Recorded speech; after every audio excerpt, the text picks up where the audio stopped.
Good morning student, I am Dr. Soma Gaur from Mascot College of Education Rithaura. आज DLED में आपको tense के बारे में बताने जा रही हूँ जो कि आपका सिलेबस में है। और टेंस सभी को पता है कि they are 12 possible verb tenses. और टेंसेस कितने होते हैं हमारे? 3 प्रकार के टेंस होते हैं, present, past and future. Present, past, future यानी प्रेजेंट का मतलब क्या हो गया? वर्तमान, पास्ट का मतलब भूतकाल, फ्यूचर का मतलब भविष्यकाल। और प्रत्येक के 4 भाग होते हैं। एक होता है इंडेफिनिट जो वर्तमान में, प्रेजेंट डेफिनिट यानी कि वर्तमान में काम का होना पाया जाता है। कॉन्टीन्यूस मतलब वो कंटिन्यू हो रहा है, जारी है काम का। परफेक्ट का मतलब जैसे हम लोग कहते हैं परफेक्ट है यानी पूर्ण हो चुका है। और परफेक्ट कॉन्टीन्यूस का मतलब परफेक्ट हो चुका है बट परफेक्ट में भी कंटिन्यूशन में चल रहा है। Same in this way past में भी वही है और फ्यूचर में भी वही चीज़ आएगी। ठीक है, नेक्स्ट हम लोग आते हैं। अगर हम इसको समराइज़ करें तो इसमें होगा present, past, future. Simple form क्या होगी? इसमें हम लोग लगाते हैं प्रेजेंट टेंस में सब्जेक्ट आता है, फिर वर्ब की फर्स्ट फॉर्म आती है या एस फिर ऑब्जेक्ट आ जाता है। ठीक है, तो सब्जेक्ट के प्लस फर्स्ट फॉर्म किस में आती है और एस किस में लगता है? जो फर्स्ट फॉर्म आती है वो आती है एक फर्स्ट फॉर्म के साथ एस एक वचन के साथ, और वर्ब की केवल फर्स्ट फॉर्म बहुवचन के साथ आती है। ठीक है, इसी तरीके से पास्ट इंडेफिनिट में यहाँ पे फर्स्ट फॉर्म का प्रयोग होता है, यहाँ पे वर्ब की सेकंड फॉर्म का यूज़ है। जिसमें भी सेंटेंस में वर्ब की सेकंड फॉर्म का यूज़ हो वो पास्ट टेंस हो जाता है। और फ्यूचर टेंस जिसमें विल या शैल और वर्ब की फर्स्ट फॉर्म दे रखी हो तो वो फ्यूचर इंडेफिनिट टेंस हो जाते हैं। ये सारे हम लोग ने इंडेफिनिट टेंस के बारे में पढ़ लिया है। ठीक है, पहले हम इसका डिटेल कर लेते हैं, फिर आगे और चीज़ें हम बताएंगे। अब हम केवल प्रेजेंट टेंस के बारे में पढ़ेंगे। प्रेजेंट टेंस में क्या होता है?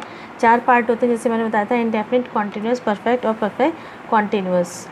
और इसमें क्या होता है? प्रेजेंट इंडेफिनिट टेंस में ये होता है कि ये सेंटेंस होता है जो कि कंडीशंस हैं, एक्शन है जो कि वर्तमान में हो रहा है। जैसे कि मैं पढ़ाती हूँ, जो रेगुलर वे में काम होते हैं। मेरे पिताजी ऑफिस जाते हैं, my father goes to office. ठीक है, आई स्पीक इंग्लिश, मैं इंग्लिश बोलती हूँ। ठीक है, इस तरीके से ये वर्तमान इंडेफिनिट यानी प्रेजेंट इंडेफिनिट में काम का होना पाया जाता है। दूसरा है कॉन्टीन्यूअस। प्रेजेंट कॉन्टीन्यूअस क्या होता है कि प्रेजेंट यानी वर्तमान में काम का होना पाया जाना। जैसे कि मैं पढ़ा रही हूँ, आप पढ़ रहे हो, I am teaching you and you are learning. ठीक है, तो आप सीख रहे हो, ये कॉन्टीन्यूअस हो जाता है। ठीक है, जैसे इसमें now, at present, eight morning, today, इस टाइप से इसमें आता है। नेक्स्ट है प्रेजेंट परफेक्ट टेंस। क्या होता है? परफेक्ट का मतलब कि पूरा कंप्लीट हो जाना, कि I have lived here for 2 years, मैं यहाँ पर 2 साल रह चुकी हूँ। जहाँ से आ गया, क्या पहचान है इसमें? से। और चुका, चुकी, लिया, दिया, किया, गया, ये सारी चीज़ें हैं, ये बेसिक चीज़ें हैं जो आपको पता होंगी। ठीक है, तो यहाँ पर क्या चीज़ पता चल रहा है? वंस या twice for 2 years since 1993 this week, इस तरीके से आता है। ठीक है, और इसमें मैं आपको बता दूं कि ये जो 2 years है यानी कि कौन से 2 साल है? अनिश्चित है। अनिश्चित के लिए फॉर और निश्चित के लिए सिंस आता है। तो अनिश्चित के लिए फॉर का यूज़ कैसे करते हैं? अनिश्चित क्या चीज़ होगी? 2 घंटे से, 2 बजे से। 2 बजे से हमारा क्या हो गया? निश्चित हो गया कि 2 बजे से मैं पढ़ रही हूँ या पढ़ा रही हूँ, तो क्या हो गया? निश्चित हो गया। तो सिंस 2 years हो जाता है ना, और सिंस 2 o'clock हो जाता। ठीक है, तो सिंसियर फॉर का यूज़ समझ में आया? परफेक्ट में सिंसियर फॉर का यूज़ होगा यानी समय आएगा। फिर नेक्स्ट है परफेक्ट कॉन्टीन्यूअस, यानी कि जो काम पूर्ण हो चुका है लेकिन वो भी कॉन्टिन्यूशन में चल रहा है। जैसे it has been raining all day, पूरे दिन भर बारिश होती रही। It is still raining right now, ये अभी भी बारिश हो रही है, यानी कि इतनी बारिश हो चुकी है फिर भी बारिश हो रही है। ठीक है, तो ये क्या हो गया? प्रेजेंट परफेक्ट कॉन्टीन्यूअस टेंस में आ जाता है। अब हम लोग आ जाते हैं पास्ट टेंस में। पास्ट टेंस में क्या आता है? Past definite, continuous, perfect, perfect continuous. में भी फटाफट मैं आपको बता देती हूँ कि इसमें क्या चीज़ें लगती हैं। पास्ट इंडेफिनिट में इसमें हमेशा वर्ब की सेकंड फॉर्म का यूज़ होता है। जैसे he bought a pair of shoes yesterday, he bought a pair of shoes yesterday, उसने एक जूतों का एक जो पेयर था वो कल ख़रीदा। यानी जो काम हो चुका है पास्ट में वो उसके बारे में बताता है। इसमें हमेशा इसकी सही पहचान क्या है, हमेशा वर्ब की सेकंड फॉर्म आती है। पास्ट कॉन्टीन्यूअस क्या होता है कि पास्ट में काम का कंटिन्यू पाया जाना है। वैन यू कॉल्ड मी, जब तुमने मुझे कॉल करी, ये पास्ट इंडेफिनिट हो गया क्योंकि यहाँ पे वर्ब की सेकंड फॉर्म है। और I was playing the piano, जब तुमने मुझे कॉल किया तब मैं पियानो बजा रहा था। ठीक है, तो ये कंटिन्यू है, यानी लगातार काम पाया जा रहा है, इसलिए कंटिन्यू हो गया। और कंटिन्यू में वॉज या वर्ब का प्रयोग करते हैं, एक वचन के साथ वॉज और बहुवचन के साथ वर्ब का प्रयोग किया जाता है। पास्ट परफेक्ट में क्या होता है, the past perfect tense is used to refer to action that took place and work completed in the past, यानी जो भी कोई काम हो रहा है तो वो पास्ट में कंप्लीट हो चुका है। जैसे I had written a letter before I went to the post office. इसमें दो प्रकार के सेंटेंस पाए जाते हैं। हैड लगे यानी जो काम पहले होता है उसके आगे हम लोग हैड लगा देते हैं। ठीक है, I had written a letter, मैं एक पत्र लिख चुका था, चुका चुकी लिया दिया, ये परफेक्ट की पहचान होती है। I had written a letter, मैं एक पत्र लिख चुका था। Before I went to the post office, जब मैं पोस्ट ऑफिस गया, यानी पोस्ट ऑफिस जाने से पहले मैं पत्र लिख चुका था। इसमें बिफोर यानी पहले या पूर्व आ जाता है, तो जो काम पहले हो चुका होता है उसमें हम परफेक्ट बना देते हैं क्योंकि वो काम हो चुका है, तो इसलिए हैड लग जाएगा। हैड प्लस वर्ब की थर्ड फॉर्म का यूज़ होता है। और दूसरा सेंटेंस पास्ट इंडेफिनिट यानी वर्ब की सेकेंड फॉर्म का यूज़ होगा। फिर से देखिए, I had written a letter before I went to the post office, यानी पोस्ट ऑफिस जाने से पूर्व मैंने पत्र लिख लिया था, यानी काम पहले कौन सा हो चुका था, पत्र लिख चुका था, तो उसको पास्ट परफेक्ट में बना देंगे। फिर बिफोर का प्रयोग करा हमने, फिर I went to the post office. अब perfect continuous, perfect continuous is use to indicate that the continuing action in the past began, जो पास्ट में शुरू हो चुका है वो कंटिन्यूएशन में पाया जाता है। Before another past action began to interrupted the first action, जो पहले इसमें काम को इंटरप्ट कर देती है। जैसे we had already been staying in London for 3 years, यानी कि वी मतलब हम, हैड का मतलब हो गया परफेक्ट, ऑलरेडी मतलब पहले से ही, बीन हैड के साथ बीन लग जाता है तो ये परफेक्ट कॉन्टीन्यूअस हो गया। अगर केवल हैड होता तो ये परफेक्ट टेंस होता, और हैड बीन हो गया तो परफेक्ट कॉन्टीन्यूअस टेंस हो गया। Staying in London for 3 years, हम लंदन में 3 साल तक रह चुके थे। ठीक है, इसकी पहचान क्या होती है, इसमें समय दिया होता है परफेक्ट में और कंटिन्यू पाया जाता है। अब फ्यूचर टेंस, फ्यूचर टेंस के भी 4 पार्ट होते हैं, ये भी आपको पता है।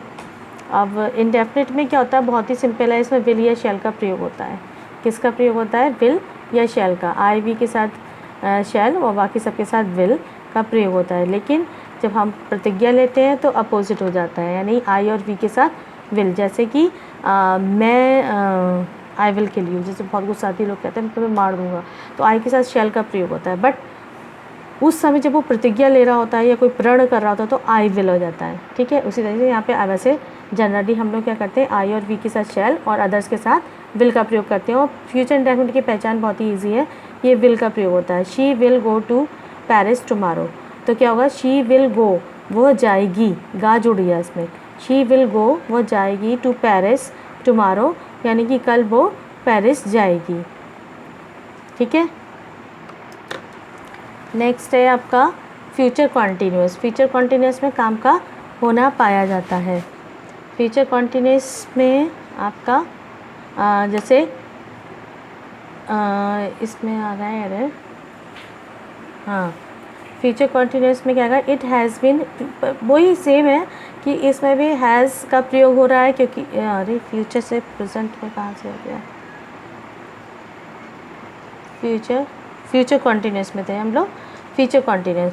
तो इसमें क्या होगा, I shall be going out at 8 tomorrow morning.